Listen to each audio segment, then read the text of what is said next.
Hello dear students, welcome back again to Chinmoyee's biology channel. So this is the third part and the last part of excretory system in human for 7th ICSE biology. So I think you already have gone through the previous two episodes of excretory system. If you have not yet gone through those, I am putting the link above in the I box as well as in the description box below. Please do go through it, then it will be easier for you to learn this episode. So let's get started with today's episode. So what are the learning objectives of today's lesson? We have already covered up all the parts of excretory system. So today we are going to cover the last part, that is the common disorders of urinary system and dialysis. So this is very important and these are also very important as per your syllabus. So if you want to know more regarding this lesson, please do subscribe to my channel. If you want to know more regarding other lessons as per your curriculum, you need to subscribe. Stay tuned with all the lessons which I am posting as per your curriculum in a systematic manner with notes, with diagrams, and it will be easier for you to understand these lessons. So subscribe to my channel and share it with your friends so that all can get benefit from my channel. So let us get started with today's episode. Now, the first common disorder of urinary system is the urinary tract infection or the UTI, which usually occurs when the E. coli bacteria it enters the urinary tract. Okay, so this urinary tract infection is also called the UTI. So it is usually occurring when the E. coli bacteria is entering the urinary tract. The infection usually it starts at the opening of the urethra. So what is urethra? The point at which the urine is passed out from the body, where the urine leaves the body. So infection starts there. So if a person is using a urinal or urinating in a unhygienic condition, then this infection comes inside your body. So it should be always a clean toilet which you are using. It should be infection free or sanitized properly. So it starts at the opening of the urethra where the urine leaves the body. So the bacteria they can travel up to the urethra to the bladder, and where they multiply in the urinary bladder and they cause the infection.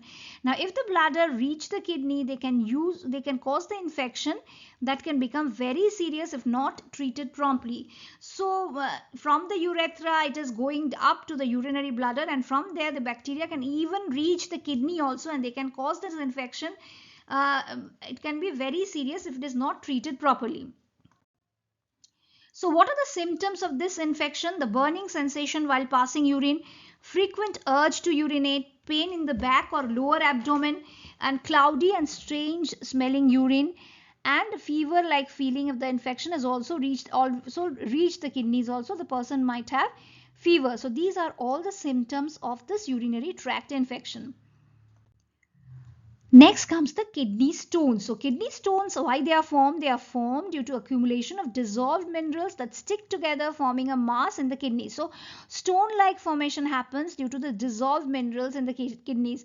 So people who are taking more medicines also, they can have this type of problem, kidney stones. The person who is taking very less water, they can also have kidney stones. So they are formed when the urine becomes concentrated and contains more of calcium oxalate and uric acid. So the size of each kidney stones may vary from minute to large as 2.5 centimeter in diameter. So what is the main cause of kidney stone? It is the lack of water in the body. So if a person is not taking adequate water, whatever food they are taking, whatever medicines they are taking, that get accumulated in the form of calcium oxalate and uric acid in the kidney. They don't get washed out, or though they don't get passed out through the urine. So they accumulate as kidney stones in the urine. So the main cause of kidney stone is the lack of water in the body. So now we come up to this kidney stone symptoms. What is the symptom of kidney stones? Kidney stone, severe pain in the sides of the abdomen. There is blood in the urine, nausea and vomiting is there. Now reduced amount of urine is excreted and burning sensation is there during passing out of urine, and there is a persistent urge to urinate. So same as the previous one also, we have seen in the urinary tract infection, there was an urge to urinate. There was we can say that severe pains were there, that symptom also matches, but here we will get blood in urine, nausea and vomiting, and reduced amount of urine is excreted. Burning sensation is always there, right? So these are the symptoms of kidney stones. Now third one disease is diabetes. So the presence of glucose in urine is called the diabetes mellitus.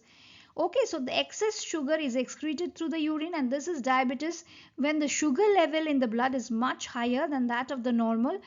In urine also, after urine formation, some amount of glucose is present in the urine. So this disease is called diabetes. Is it clear to all of you? Now let us move on to the next one. Now we are here with dialysis. So what will happen if the kidneys stop working? So kidneys, they play a very important role, not only in filtering, but we have told already they are also helping in the osmoregulation of the body, right? So the kidneys play a very important role not only in filtering the blood and getting rid of the waste products, but they also help in balancing the salt levels in the body. That is, they are helping in the osmoregulation, and they help in controlling the blood pressure and stimulating the production of red blood cells. So at times when one or both kidneys, they stop working properly, what will happen? This may happen if the kidneys are infected seriously, or they are injured or damaged due to some reason. So a person can lead a normal life with one kidney, but when both of them, they stop functioning, what will happen? It can prove fatal if no permanent treatment is provided.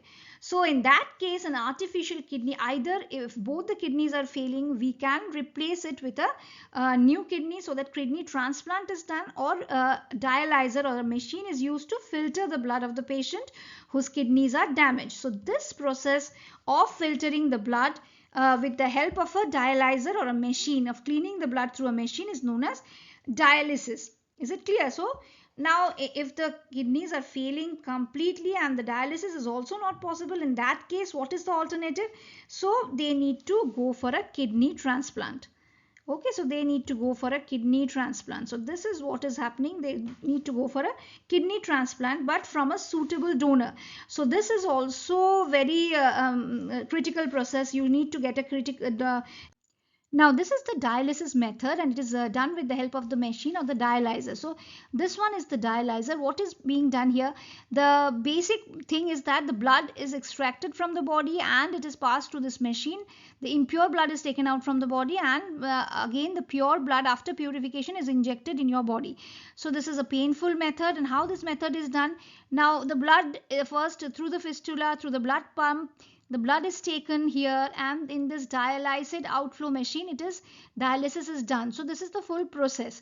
And then after the blood is being purified, again the blood is returned through the second needle inside the body, inside the patient's body. So this is a time taking, this is a very painful procedure which is being done to the patients who are having both the kidneys damaged. So this is the method of dialysis. This is not, it is out of your scope of or your curriculum. So this is for your basic knowledge I am giving you. Just you know that how the process is done. The patient's blood is taken, and this hemodialyzer or the machine where it is going through, it is being purified there, and then the pure blood is again injected in your body. So this is the complete excretory system. In today's episode, I have completed your excretory system in 3 parts. So please go through the previous videos also to get a clear idea of what I have taught, and please do subscribe to my channel so that you can get to know whatever I am teaching in the upcoming episodes as per your ICSE curriculum. So please do share it with your friends, and don't forget to write in the comment box what are your doubts, what are your queries. If you are having any questions regarding this lesson or any other lesson in your syllabus, in your curriculum, and stay tuned, stay updated with all my lessons, and subscribe so that whenever I am putting updates, you need to get that. Thank you.